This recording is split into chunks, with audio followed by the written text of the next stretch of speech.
В республику пришли осенние холода. Синоптики, конечно, прогнозируют потепление до 20 градусов, но всего на пару дней. А потому жители Башкортостана все чаще используют обогревательное оборудование. А вот его неправильная эксплуатация может привести к печальным последствиям. Как их избежать? Обсудим сегодня в программе «Интервью». Здравствуйте. Я представляю гостя в студии.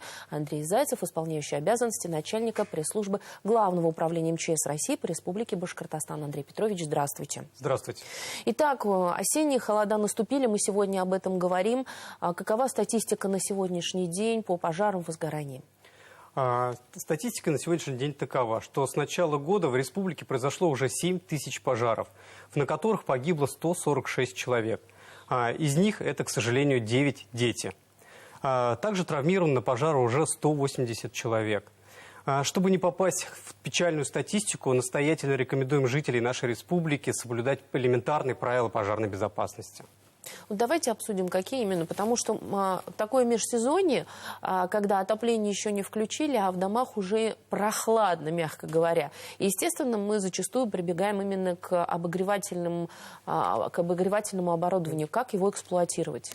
Да, сейчас холодно, люди, потому что начинают греться, это нормально, потому что человек привык жить в комфорте, ему нужно тепло.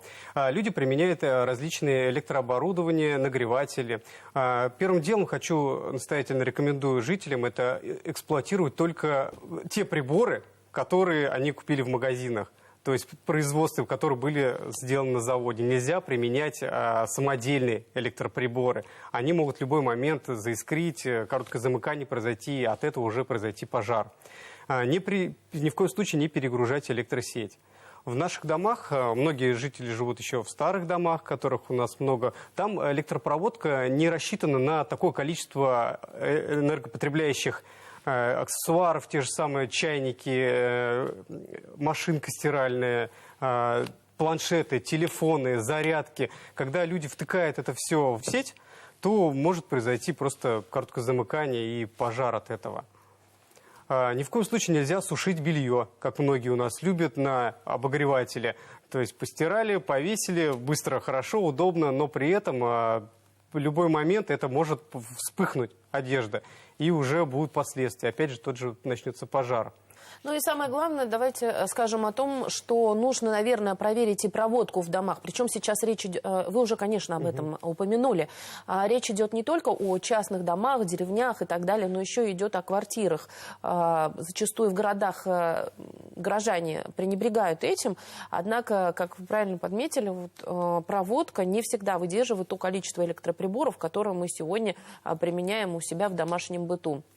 Вот в каких случаях электропроводка действительно это прям знак для того, чтобы ее проверить? Вот какие моменты? Давайте обозначим для телезрителей. Да, конечно, вы правильно сказали, что электропроводка может не выдержать в любой момент. Поэтому нужно знать, если вы почувствовали, например, запах гари при включении электроприборов, или же розетка почернела, то это первый признак того, что где-то какое-то есть нарушение в проводке. Также можете, например, у меня случай был, реальный случай у меня был, что включили электроприборы, и тут выбило счетчики. Первым делом хочу также жителям нашей республики сказать, что если у вас выбивают пробки, это не просто так. Значит, какой-то скачок напряжения есть. Не нужно сразу бежать, включать и дальше идти делать свои дела. Значит, есть какое-то нарушение. У меня тоже так же было. То есть произошло, посмотрели все розетки. То есть если у вас выбили щетки, пройдитесь, посмотрите, не почернела ли какая-то розетка. Может быть, где-то дым пошел. Тоже такое. В моем случае это, да, была розетка. Она почернела, пошел запах дыма. Мы вызвали специалиста, то есть электрик. Должен прийти электрик, посмотреть обязательно все розетки, оборудование. В нашем случае это, да, он посмотрел, сказал, что ваша проводка уже, исхудала, то есть она не выдерживает этого напряжения электросети, которую вы подключаете, приборов.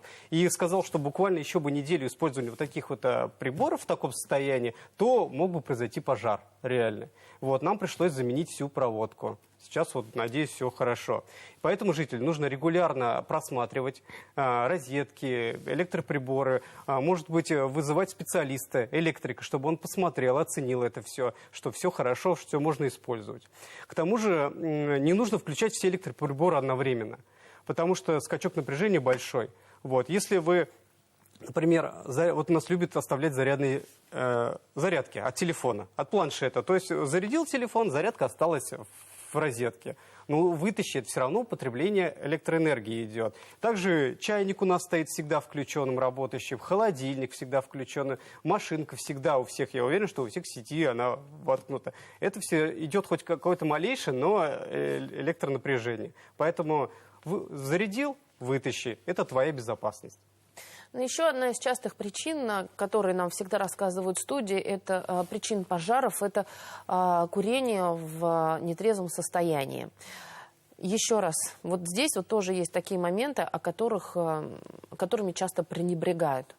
Да, все верно. У нас по статистике наиболее частая причина пожара – это неосторожное обращение с огнем, в том числе и при курении.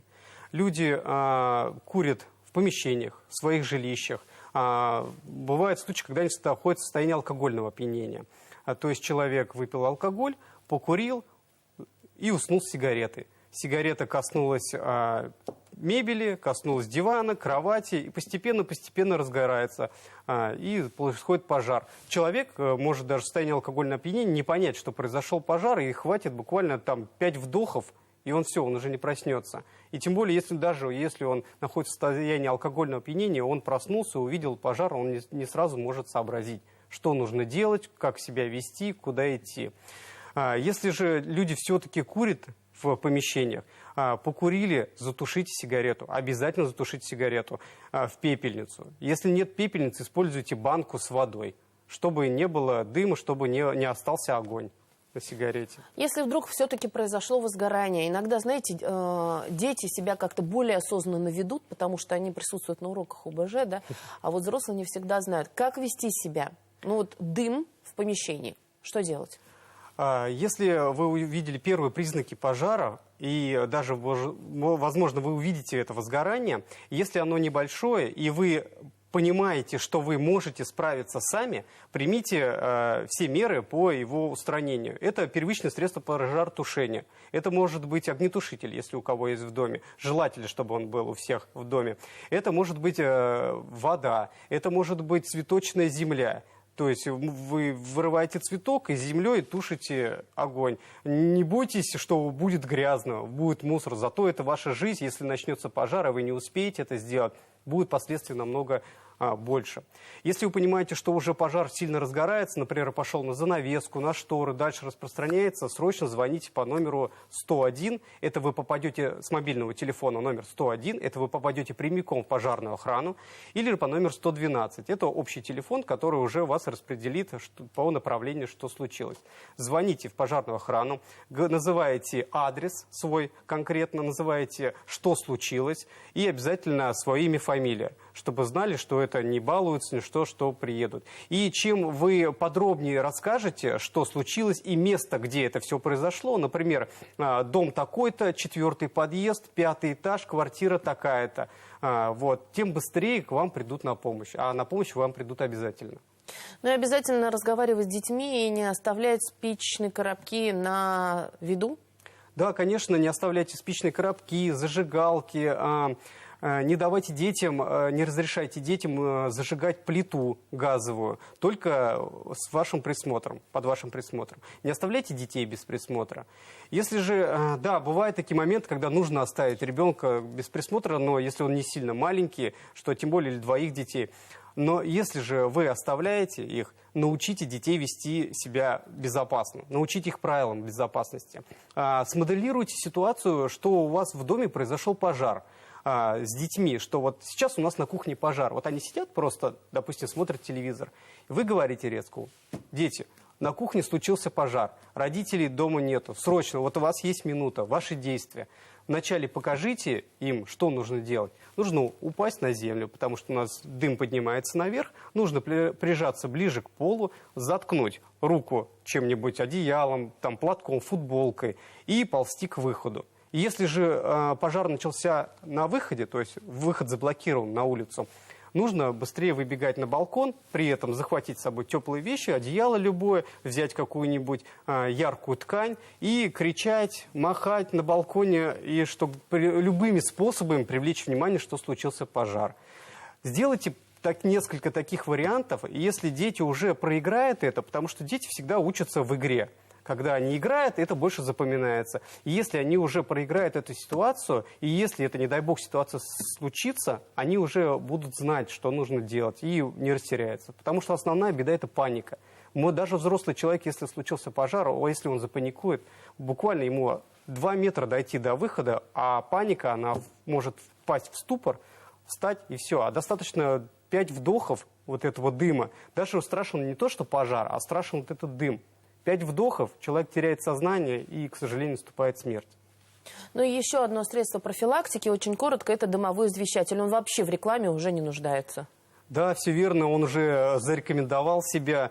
На сегодняшний день уже выдано, вот сейчас, секундочку, я вам выдано уже 633 тысячи пожарных извещателей по республике.